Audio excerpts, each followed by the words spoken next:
அதிசயம் செய்கிற அற்புத தேவனுக்கு ஸ்தோத்திரம். போன வாரத்தில் எனக்கு ஏற்கனவே இந்த கிட்னி ஸ்டோன் ப்ராப்ளம் உண்டு. போன வாரத்தில் இந்த திங்கட்கிழமை பயங்கர வலியாக இருந்து விடிய காலம் ஆகும்போது இருந்து 5:30 மணி போல் பாஸ்டருக்கு ஒரு வீட்டுக்காரர் ஃபோன் பண்ணும்போது அப்போ அவர் எடுக்கலை பாஸ்டரு. பிறகு ஒரு 6 மணி மாதிரி அவர் ஃபோன் பண்ணி கேட்டிருந்து. அப்போ நான் தான் ஃபோன் எடுத்து அப்படி எனக்கு பேசுவதுக்கும் ரொம்ப கஷ்டமாக தான் இருந்து. அப்போது அவர் சொல்லி இப்படி கஷ்டமாக இருக்குன்னு அவர் கல் உடஞ்சி போகணும் அப்படின்னு சொல்லி ப்ரேயர் பண்ணாங்க பாஸ்டர்.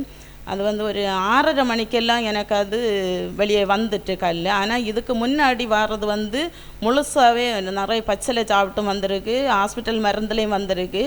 இந்த ப்ராப்ளம் எனக்கு 20 வருஷமாட்டே தொடர்ந்து இருந்துட்டு இருக்குது. 3 வருஷம், 2 வருஷம், 6 மாதம் இப்படி ஒரு இடைவெளியில் வந்துட்டே இருக்கும்.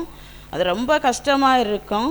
அது இந்த தடவை வந்த கல் வெளியே டப்புன்னு வந்த மாதிரி இருந்து அது நான் ஏற்கனவே வார மாதிரி தானே இருக்குது, அப்போ இது கல்லாக தான் இருக்கும் அப்படின்னு எடுத்து பார்க்கும்போது அது நல்லா நஞ்சு உடஞ்ச மாதிரி தான், அப்படி ஒரு சின்ன ஒரு வலையில் தொங்கி வந்த மாதிரி அது வெளியே வந்தது. இது எல்லாமலும் இதுக்கு முன்னே எத்தனை வருஷம்னு எனக்கு ஞாபகம் இல்லை. நேரமே நான் இந்த சேனல் பார்ப்பேன். அப்போது பார்த்துட்டு இருக்கும்போது ஒரு நாள் ஏன்னா அந்த ஒரு கல் போகும்போது ஒரு கல் முழுசாக வந்தது. அப்போது நான் வீட்டில் அவர்கிட்ட சொன்னேன், இப்படி நான் இந்த சேனல் பார்த்துட்டு இருந்தேன், அப்போ எனக்கு ஒரு கல் இப்படி வந்தது தானாகவே அப்படின்னு. ஆனாலும் அவர்கிட்ட ஒன்றும் ரொம்ப பேசிக்கிட முடியாது. கோபம்னா பாஸ்டருக்கு கோபம் பெருசாக அவருக்கு பெருசான்னு சொல்ல முடியாது, அவ்வளோ கோபம். அதனால் அவர்கிட்ட எதுவும் பேசி சாதிக்க முடியாது. அப்போ நான் சொல்லிவிட்டு அதை அப்படியே விட்டுட்டேன். அடுத்தது திரும்ப பிறகு எனக்கு இந்த மாதிரி ப்ளீடிங் பிரச்சனை அடிக்கடி வந்துட்டு இருக்கோம். அப்போது இது மாதிரி 15 நாள் 20 நாள் பயங்கரமாக இருக்கும். அவர்கிட்ட சொன்னாலும் அவர் வகை வைக்க மாட்டார், வச்சுட்டு அப்படி இருக்கும். அப்போ ஹாஸ்பிட்டலில் போனாலும் அப்படி அது இப்படி இல்லை, அது உங்களுக்கு தெரியாமல் கன்சிவாக இருந்துட்டு போகிறதா இருக்கும் அப்படின்னு சொல்லுவாங்க. இல்லை அது அப்படி ஒன்றும் இல்லைன்னு சொன்னேன். இல்லை இப்படி தான், அதனால தான் இப்படி இருக்கும், இவ்வளோ கஷ்டமாக இருக்கும், எல்லாமே இருக்காது அப்படின்னு சொல்லுவாங்க. ஆனாலும் அது அப்படி வருஷக்கணக்காக அப்படி நடந்துட்டு இருந்தேன். அப்புறம் இப்போ ஒரு 2-3 வருஷத்துக்கு முன்னாடி இருக்கணும்னு நினைக்கும், இந்த கொரோனா டைமில் அப்போ அதுக்கு முன்னாடி 2 தடவை உடைச்சிருக்கு கல் இதுக்கு முன்னாடியும். இப்போ கொரோனா டைமில் இப்படி ப்ளீடிங் தொல்லைனால தான் இங்கே மாத்தண்டல ஹாஸ்பிட்டலில் பார்த்தாலையும் அவங்க சொன்னாங்க, இல்லை ஒன்றும் இல்லை இப்படி தான் இருக்குன்னு சொல்லிட்டு.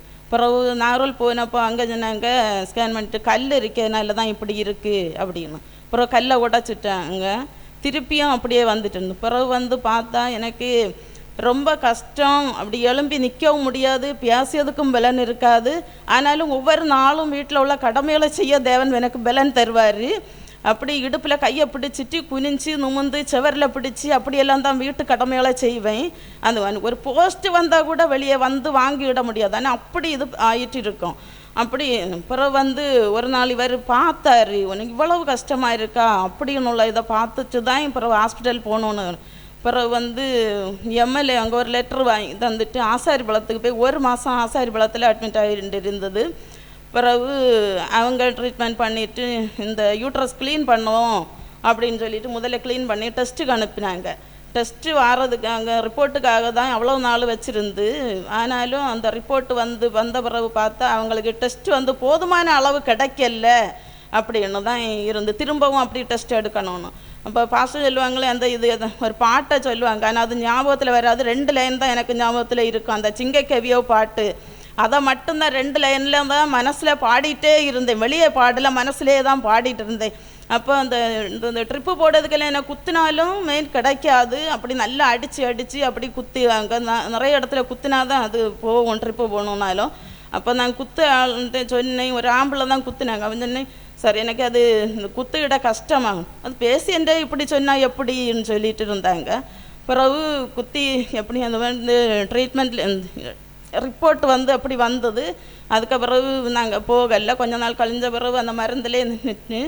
ஆனாலும் அது ரொம்ப 11 மாதம் மட்டும்தான் இது கஷ்டமாக இருந்தது. அதுக்கப்புறம் தான் இந்த 11 மாதமும் ஒரு நாளும் அப்படி நான் சரியாக நார்மலான முறையில் இருக்க முடியாது. 11 மாதம் தொடர்ச்சியாகவே இந்த ப்ளீடிங் பிரச்சனை. அது எவ்வளோ அப்புறம் அங்கே ஹாஸ்பிட்டலில் செக் பண்ணும்போது பிளட்டு கவுண்ட் 3 பாயிண்ட் தான் இருந்து.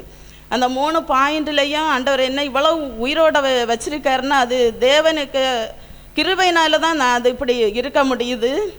ஆனாலும் அவங்க வந்து பிளட்டு வந்து ஏ நெகட்டிவ், அது கிடைக்காது. அப்புறம் டாக்டர் சொன்னாங்க அட்மிட் ஆக்கணுங்கன்னா அந்த பிளட்டு எல்லாம் ரெடி பண்ண பிறகு தான் நாங்கள் அட்மிட்டை பண்ணுவோம். ஆனாப்பா எம்எல்ஏ வந்து ஃபோன் பண்ண பிறகு அவங்க ஃபோன் வாங்கலை, நாங்கள் அரசியல் கிடையாது இங்கேன்னு சொல்லிட்டு வாங்கலை. அப்புறம் திரும்ப லாஸ்ட்டில் கொஞ்சம் நேரம் பிந்தி தான் வாங்கிட்டு சரி நாங்கள் பண்ணுன்னு சொன்னாங்க. ஆனாலும் அவங்கள்ட்ட பண்ணியோன்னு சொன்னாலும் எங்கள்கிட்ட சொன்ன பிளட் எல்லாம் நீங்கள் ரெடி பண்ணுங்க, நாங்கள் எங்கள்கிட்ட இருக்கோம், இருந்தாலும் அது வந்து அவசர கேஸுக்கு ஒரு ஆக்சிடெண்ட் அந்த மாதிரி வந்தால் தான் நாங்கள் பண்ணுவோம், இதுக்கு நீங்கள் வேறு பிளட் எல்லாம் ரெடி பண்ணணும். ஆனால் பிளட் ரெடி பண்ணி ஒரு ஆள் வந்து பிளட்டு கொடுத்து கொஞ்சம் என்னென்ன ஒரு 10 மில்லி கூட உள்ள ஏறி இருக்காது. அதுக்குள்ளாடி அவங்க நர்ஸு சொன்னாங்க ஏதாவது கொஞ்சம் வித்தியாசமாக இருந்தால் சொல்லணும்னு. அப்போ வந்து என்ன மகளுக்கு பிள்ளை வந்து 1.25 வயசு தான் ஆகும் அந்த மூத்தவன். அந்த டைமில் அவள் தான் கூட இருந்தால் கூட இருக்கும்போது அப்போ வந்து எனக்கு குளிர் மாதிரி லேச ஆரம்பிச்சு. அப்போ நான் அவள்கிட்ட சொன்ன மக்களை குளிர மாதிரி இருக்குது நர்ஸுகிட்ட சொல்லு அப்படின்னு சொல்லுன்னா அவங்க சொல்லியதுக்குள்ளே எனக்கு என்னன்னே தெரியும். என்ன கட்டுப்படுத்த முடியாத ஒரே சவுண்டு, அந்த பிசாசு மாதிரி நல்ல சவுண்டு போட்டுகிட்டே இருந்து பேசிட்டேன். அப்போ அவங்கள்ட்ட எல்லாம் ப்ரேயர் பண்ண சொல்லுங்க அப்படின்னு சொன்னாலும் அவங்க யாருக்கெல்லாமோ அடிச்சிருக்கு அவளும் ஹஸ்பண்டும். ஆனாலும் முடியலை. அப்புறம் திரும்ப நான் சொல்லிகிட்டே இருக்கேன் உள்ளுக்குள்ளே எனக்கு வருது. அப்போ ஜீவஒளி பாஸ்டருக்கு ஃபோன் பண்ணு அப்படின்னு. அப்போ மக ஃபோன் பண்ணிவிட்டு சொன்னேன், அவர் ப்ரேயர் பண்ணார். அப்போ பாஸ்ட் கேட்டாங்களா யூட்ரஸ் எடுக்க சொன்னாங்களா அப்படின்னு. அது எனக்கு தெரியுது, ஆனால் அதை கண்ட்ரோல் பண்ணிக்கிட முடியலை. அப்போ ஆனால் யூட்ரஸ் எடுக்கலை, இப்போவும் நல்லா தான் இருக்கேன் அப்படி உள்ள இதில் இருந்தேன். அப்போ பிளட்டு இந்த இன்ஜெக்ஷன் போட வரும்போது பிறகு ஒரு பிள்ளை சொன்னாங்க நீங்கள் எதுக்கு வேற உள்ள ஆளுகளுக்கு பிளட்டெல்லாம் அடைக்கணும், இப்படி என்ன நோயில் எல்லாம் இருக்காங்கன்னு தெரியாதுல்ல. அப்போ நீங்கள் இந்த ஆட்டுக்கை ஈரல் இருக்குது அதில் ஒரு 5 எண்ணெய் வாங்கி சாப்பிட்டாலே உங்களுக்கு கண்டினியூவாக ஆவிரும், அப்போ வேறு பிளட் ஒன்றும் அடைக்காதீங்க என்ன வந்தாலும் அப்படின்னு சொல்லியிருந்து. பிறகு அதுக்கு பிறகு வந்த பிறகு இதுவரையிலும் அப்படி அந்த மாதிரி பிரச்சனை இல்லை. தேவ கிருபையினால் இவ்வளவு நாளும் நடத்திட்டு இருக்காங்க. ஆனால் எனக்கு இப்போ வந்து இந்த இது வந்து திரும்பவும் ஒரு பக்கம் கொஞ்சம் வலியாக இருக்குது. அது வந்து ஏற்கனவே நாங்கள் கல் வந்தால் ஸ்கேன் பண்ணும்போது வந்து 2 ஸ்டோன் இருக்குதுன்னு சொல்லுவாங்க. அதில் 1 தான் இப்போ எனக்கு தெரிய வெளியே வந்த மாதிரி இருக்குது. இப்போ வலி கொஞ்சம் இருக்கனால இன்னும் 1 இருக்கலாம், அது இன்னும் வெளியே வரணும்னு நான் தேவனுக்குள்ளே நம்பி காத்துட்டு இருக்கேன். தேவநாமம் மகிமைப்படுவதாக. ஸ்தோத்திரம்.